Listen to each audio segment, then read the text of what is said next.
Last వీడియోలో మనము ఇక్కడి వరకు నేర్చుకున్నాము. అంటే 1822లో అలెక్స్ సెయింట్ మార్టిన్కి తుపాకీ గాయం అవ్వడం వలన, బుల్లెట్ గాయం అవ్వడం వలన అమెరికన్ ఆర్మీ డాక్టర్ అయిన విలియం బ్యూమాంట్ ఏమో ట్రీట్మెంట్ చేస్తారు. అయితే ఆయన రోగిని రక్షిస్తాడు, కానీ పూర్తిగా కాదు. ఎలా అంటే అక్కడ ఉన్న రంధ్రాన్ని మాత్రం ఆయన పూడ్చకుండా అట్లనే వదిలేస్తారనమాట, మూసివేయకుండా. దానివల్ల ఆయన ఏం అబ్జర్వ్ చేస్తారంటే జీర్ణాశయం గోడలు అనేవి ఆహారాన్ని జీర్ణం చేయడానికి ఒక ద్రవాన్ని విడుదల చేస్తాయి.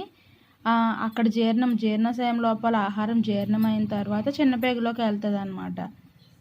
అది ఆయన అబ్జర్వ్ చేస్తారు. నెక్స్ట్ వచ్చేసి,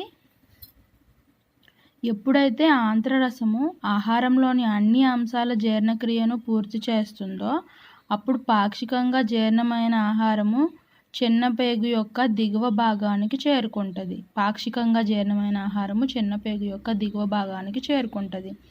కార్బోహైడ్రేట్లు గ్లూకోజ్ వంటి సరళ చక్కెరలుగా, కొవ్వులు వచ్చేసి కొవ్వు ఆమ్లాలు మరియు గ్లిజరాల్గా.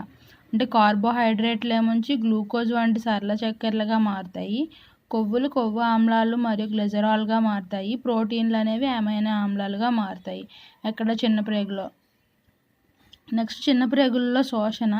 జీర్ణమైన ఆహారము ఇప్పుడు పేగు గోడల్లోని రక్తనాళాల్లోనికి వెళ్తుంది. జీర్ణమైన ఆహారము ఎక్కడికి వెళ్తుంది అంటే చిన్నప్రేగు నుంచి రక్తనాళాల్లోనికి వెళ్తుంది. ఈ ప్రక్రియను ఏమంటారు అంటే శోషణ అంటారు. ఇక్కడ చిన్నప్రేగు లోపల ఉండే గోడలు వేల కొద్దీ వేళ్ళ వంటి ఆకారాలు కలిగి ఉంటాయి. ఈ ఆకారాలను ఏమంటారు అంటే వేళ్ళ వంటి ఆకారాలను శోషకాలు అని పిలుస్తారు. ఈ వేళ్ళ వంటి నిర్మాణాలను మనం ఏమనుకున్నాము? శోషకాలు అని అన్నాము.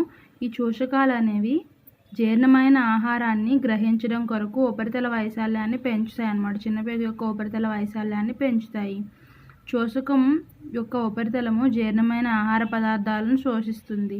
శరీరానికి అవసరమైన ప్రోటీన్ల వంటి సంక్లిష్ట పదార్థాలను నిర్మించడానికి ఈ శోషకాలు అనేవి ఉపయోగపడతాయి. శరీరానికి అవసరమైన ప్రోటీన్ల వంటి సంక్లిష్ట పదార్థాలను నిర్మించడానికి శోషకాలు ఉపయోగించబడతాయి. దీన్ని ఏమంటారు అంటే స్వాంగీకరణము అంటారు.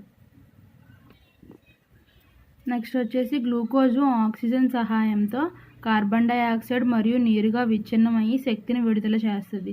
గ్లూకోజు ఆక్సిజన్ సహాయంతో కార్బన్ డైఆక్సైడ్ నీరుగా విచ్ఛిన్నమై శక్తిని విడుదల చేస్తుంది.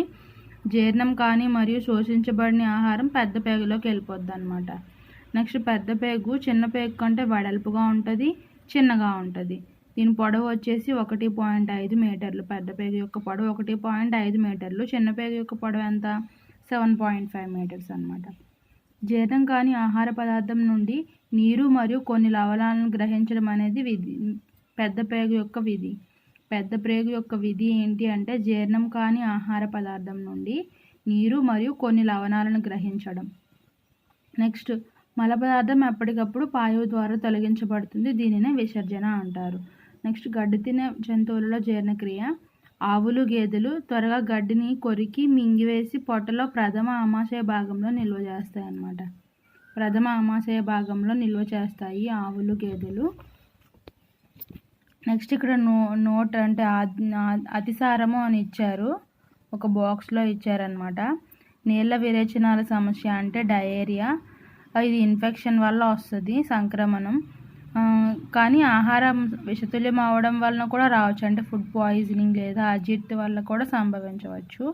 ముఖ్యంగా భారతదేశంలోని పిల్లల్లో ఎక్కువగా అతిసారం అనేది ఉంది, అంటే డయేరియా ఉంది. శరీరం నుండి నీరు మరియు లవణాలు అధికంగా కోల్పోవడం దీనికి కారణం. డయేరియాకి ముఖ్య కారణం ఏంటంటే శరీరం నుంచి నీరు మరియు లవణాలు అధికంగా కోల్పోవడం దీనికి కారణం. ఇలా ఉన్నప్పుడు ఏం చేయాలంటే రోగికి అంటే ఎవరైతే రోగి ఉన్నారో వాళ్ళకి కాచి చల్లార్చిన నీటిలో చిటికెడు ఉప్పు, పంచదార కరిగించి ఇవ్వాలి. దీనిని ఓరల్ రీహైడ్రేషన్ సొల్యూషన్ ORS అంటారు. నెక్స్ట్, ఇప్పుడు మనం గడ్డి తినే జంతువుల జీర్ణక్రియ చెప్పాం కదా. ఆవులు, గేదెలు గడ్డిని తిన్న తర్వాత మింగేసి పొట్టలో ఉన్న ప్రథమ ఆమాశయ భాగంలో నిల్వ చేస్తాయి. ఆహారం అనేది పాక్షికంగా జీర్ణమవుతుంది. ప్రథమ ఆమాశయ భాగంలో ఆహారం అనేది పాక్షికంగా జీర్ణమవుతుంది. దీన్ని కడ్ అంటారు. కడ్ గుర్తుపెట్టుకోండి, కడ్ అంటారు. నోటిలోనికి చిన్న చిన్న ఉండలాగా తీసుకొచ్చుకొని దాన్ని అలా నెమరవేస్తూ ఉంటాయి. దీన్ని నెమరవేయడం అంటారు. ఏవైతే నెమరవేస్తాయో ఆ జీవులను వచ్చేసి నెమరవేసే జంతువులు అంటారు. గడ్డిలో సెల్యులోజ్ అనే పిండి పదార్థం ఉంటుంది అన్నమాట. గడ్డిలో సెల్యులోజ్ అనే ఒక రకమైన పిండి పదార్థం ఉంటుంది. ప్రథమ ఆమాశయ భాగంలో బ్యాక్టీరియా సెల్యులోజ్ను జీర్ణం చేయడానికి సహాయపడతాయి అన్నమాట. ప్రథమ ఆమాశయ భాగంలోని బ్యాక్టీరియా అనేవి సెల్యులోజ్ను జీర్ణం చేయడానికి సహాయపడతాయి. నెక్స్ట్ గుర్రము మరియు కుందేలు. ఇక్కడ ఒకటి ఉంది, ఇంకోటి ఏంటంటే మానవులతో సహా అనేక జంతువులు సెల్యులోజ్ను జీర్ణించుకోలేవు. ఆవు, గేదె, జింకలు ఇలాంటివి అయితే జీర్ణించుకోగలవు అన్నమాట. గుర్రము మరియు కుందేలు వంటి జంతువులలో ఆహారవాహిక చిన్న ప్రేగుల మధ్య అందనాళం అని పిలువబడే పెద్ద సంచి లాంటి నిర్మాణం ఉంటుంది. ఇదిగోండి, అందనాళం అని పిలువబడే పెద్ద సంచి లాంటి నిర్మాణం ఉంటుంది. మానవులలో లేని కొన్ని బ్యాక్టీరియా చర్య ద్వారా ఆహారంలో సెల్యులోజ్ జీర్ణమవుతుంది అన్నమాట. మానవుల్లో లేని బ్యాక్టీరియా ఆ జంతువుల్లో ఉండడం వలన సెల్యులోజ్ అనేది జీర్ణమవుతుంది. నెక్స్ట్ నోరు మరియు జీర్ణ వ్యవస్థ లేని అనేక చిన్నజీవులు కూడా ఉన్నాయి.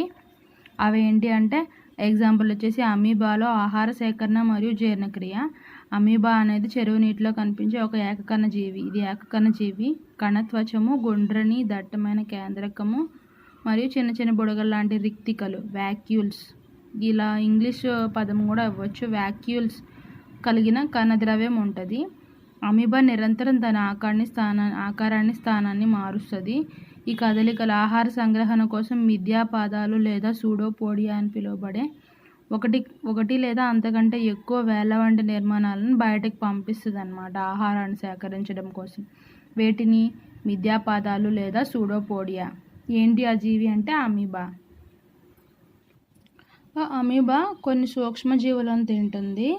ఆహారము తన ఆహార రిక్తికలో చిక్కుకుపోతుంది అన్నమాట. ఆహారం అనేది ఎక్కడ ఉంటుందంటే ఆహార రిక్తికలో ఉంటుంది. జీర్ణరసాలు ఆహార రిక్తికలోనికి స్రవించబడతాయి. అమీబా సూక్ష్మజీవులను తింటుంది. ఆహారం అనేది ఆహార రిక్తికలోనికి చిక్కుకుంటుంది. అంటే మిథ్యాపాదాలను ఉపయోగించి ఆహారానికి చుట్టుముట్టి ఇంకా ఆహారాన్ని తీసుకుంటుంది అనమాట. ఆహారాన్ని ఎక్కడ ఉంచుతుంది అంటే ఆహార రిక్తికలోనికే జీర్ణరసాలు అనేవి స్రవించబడతాయి. ఇక్కడ ఉండే ఆహారం అనేది సరళమైన పదార్థాలుగా విచ్ఛిన్నం జరిగి జీర్ణమైన ఆహారం అనేది శోషించబడుతుంది అనమాట.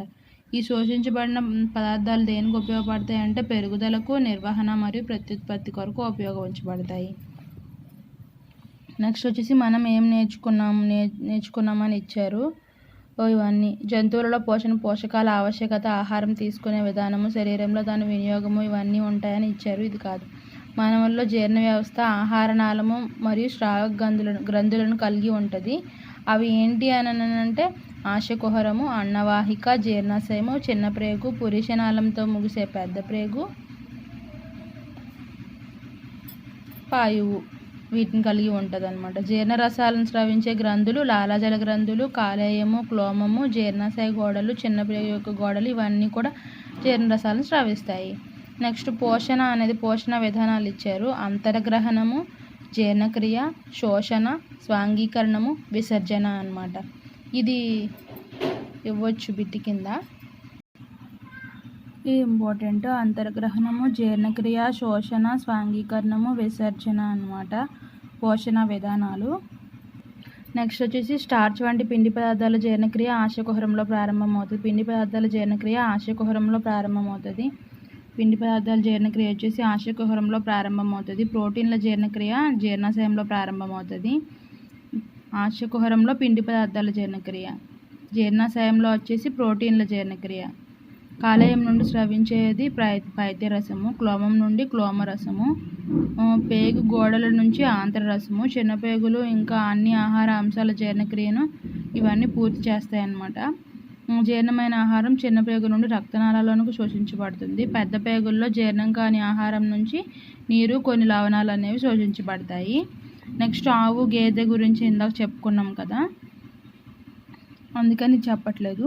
ఖాళీలు పూరించండిలో మానవుల పోషణ విధానాలు అంతర్గ్రహణము, జీర్ణక్రియ, శోషణము, స్వాంగీకరణము, విసర్జన అన్నమాట. ఇందులో దశలు. మానవ శరీరంలో అతిపెద్ద గ్రంథి వచ్చేసి కాలేయము. జీర్ణశయం ఆహారంపై పనిచేసే హైడ్రోక్లోరిక్ ఆమ్లము మరియు జీర్ణరసాలను విడుదల చేస్తుంది. హైడ్రోక్లోరిక్ ఆమ్లము, జీర్ణరసాలు, ఇంకా శ్లేష్మం కూడా. చిన్న పేగు లోపలి గోడకు ఉన్న వేల వంటి ఆకారాలను చూషకాలు అంటారు. అమీబా దాని ఆహారాన్ని ఆహార రిక్తికలోని అనమాట జీర్ణం చేస్తుంది. నెక్స్ట్ ట్రూ ఆర్ ఫాల్స్ ఇచ్చారు. పిండి పదార్థాల జీర్ణక్రియ జీర్ణశయంలో ప్రారంభమవుతుంది అన్నారు. కాదు, ఆశకుహరంలో ప్రారంభమవుతుంది. లాలజలంతో ఆహారాన్ని కలపడంలో నాలుక సహాయపడుతుంది. అవును. పిత్తాశయం పైత్యరసాన్ని తాత్కాలికంగా నిల్వ చేస్తుంది. అవును. నెమరువేసే జంతువులు మింగిన గడ్డిని తిరిగి నోట్లోకి తెచ్చుకొని కొంతసేపు నములుతాయి. అవును. కొవ్వులు పూర్తిగా ఎక్కడ జీర్ణమవుతాయి అంటే చిన్న ప్రేగులో జీర్ణమవుతాయి. Next match. ఇక్కడ జీర్ణం కాని ఆహారం నుండి నీరు ప్రధానంగా ఎందులో శోషించబడుతుంది? పెద్ద ప్రేగులో శోషించబడుతుంది. ఇక్కడ మ్యాచ్తో ఫాలోయింగ్ ఇచ్చారు. కార్బోహైడ్రేట్లు చక్కెరలుగా మారుతాయి, ప్రోటీన్లు అమైనో ఆమ్లాలుగా మారుతాయి, కొవ్వులు కొవ్వు ఆమ్లాలు మరియు గ్లిజరాల్గా మారుతాయి. సెకండ్ ఇంకోటి ఏంటంటే ఇక్కడ జీర్ణ వ్యవస్థలో ఏ భాగం ఏ ప్రక్రియలో పాల్గొంటుంది? ఆహారాన్ని శోషించడం చిన్న ప్రేగు, ఆహారాన్ని నమలడం ఆశకుహరం, బ్యాక్టీరియాలను చంపడం జీర్ణశయం, ఆహారం పూర్తిగా జీర్ణం చేయడం వచ్చేసి చిన్న ప్రేగు, మలం ఏర్పరచడం పెద్ద ప్రేగు. నెమరువేహ జంతువులు జీర్ణించుకోగలిగి మానవులు జీర్ణం చేసుకోలేని కార్బోహైడ్రేట్ పేరేంటి అంటే సెల్యులోజ్. ఇక్కడ లాలాజల గ్రంథులు లాలాజలాన్ని స్రవిస్తాయి. జీర్ణాశయము ఆమ్లాన్ని విడుదల జరుగుతుంది. కాలేయము పైత్యరసాన్ని స్రవిస్తుంది. పురుషనాళం జీర్ణం కాని ఆహారాన్ని నిల్వ చేస్తుంది. చిన్న ప్రేగు జీర్ణక్రియ పూర్తవుతుంది. పెద్ద ప్రేగు నీటి శోషణం జరుగుతుంది అన్నమాట. మలం విడుదల అంటే పాయువు. ఇక్కడితో ఈ లెసన్ అయితే కంప్లీట్ అయింది. ఇక్కడ ఒక బిట్ ఉంది లాస్ట్లో. ఆవు పాలలోని కొవ్వు కంటే మేకపాలలో కొవ్వులు చాలా సరళంగా ఉంటాయి. అందువల్ల ఆవు పాల కంటే మేకపాలు చాలా తేలిగ్గా జీర్ణమవుతాయి అన్నమాట. ఆవు పాల కంటే మేకపాలు ఎందుకు తేలిగ్గా జీర్ణమవుతాయి అంటే ఆవు పాలలో కొవ్వు అనేది ఎక్కువ ఉంటుంది, మేకపాలలో కొవ్వులు చాలా తక్కువ ఉంటాయి. ఇక్కడితో సెకండ్ లెసన్ కంప్లీట్ అయింది. ఈ వీడియో మీకు నచ్చినట్లయితే సబ్స్క్రైబ్ చేయండి.